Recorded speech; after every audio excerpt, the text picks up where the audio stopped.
One of the giants of post-World War II Chicago blues, Chester Arthur Burnett, a.k.a. Howlin Wolf, was born in White Station, just north of West Point, on June 10, 1910. In his early teens, Burnett began performing in the Delta and was later a pioneer in electrifying the Delta blues. After moving north, Burnett nonetheless remained a strong presence on the Mississippi blues scene by returning home often for visits and performances. Howlin Wolf was a big man. I mean, just a big guy. His real name was Chester Arthur Burnett. He was named after President Chester Arthur. And his grandfather gave him the great name of Wolf. He learned to play a one-string diddly bow and harmonica as a child, but his early life was difficult.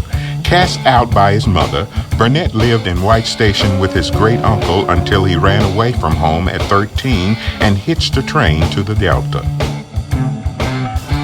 Yeah, he made his way back to Ruleville, Mississippi, on the Young and Morrow plantation. And his father was there. They got back together.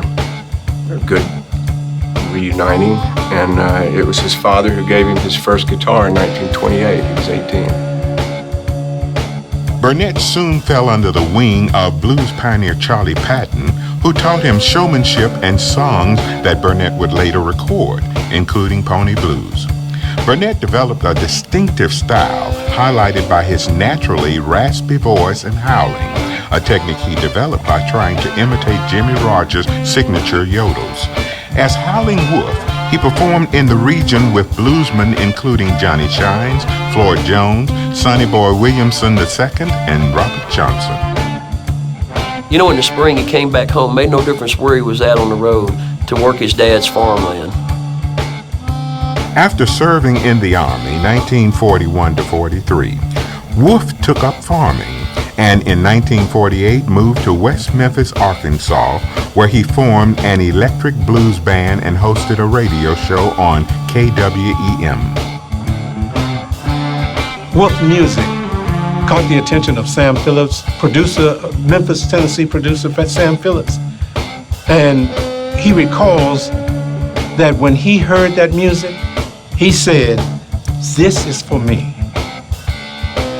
This is where the soul of a man never dies." Phillips first recorded Wolf in 1951 for the RPM and Chess labels. In 1953, Wolf moved to Chicago, where he continued to record for Chess, waxing classics such as Spoonful, Killing Floor, Backdoor Man, I Ain't Superstitious, and Howling for My Darling, with protege Hubert Sumlin on guitar. You know, in the 1960s, Wolf's music crossed over to brand new audiences, especially when people like Jeff Beck, Jimi Hendrix started doing his songs, like Led Zeppelin, Cream, Rolling Stones, The Doors. It just, that again, when it crossed over there, that was something new. His own 1956 recording, Smokestack Lightning. I remember that one. It became a hit on the pop music charts in England in 1964. Wolf's music remained popular down south long after he moved to Chicago. He frequently returned to this area to visit friends, hunt and fish, and performed at local venues such as Ferdinand Sykes' Place on Cockrell Street in West Point, Roxy's Juke Joint in White Station, and the Chicken Shack in Union Star. He died on January the 10th, 1976 in Hines, Illinois. West Point established a festival in his honor in 1996 and a museum in 2005. Looking to continue your journey on the Mississippi Blues Trail? Head 19 miles southwest to Mississippi State and locate the Ottibbeha County Blues Marker. Or head 19 miles southeast to Columbus and the Queen City Hotel Marker. And right beside that is the Columbus, Mississippi Blues Marker.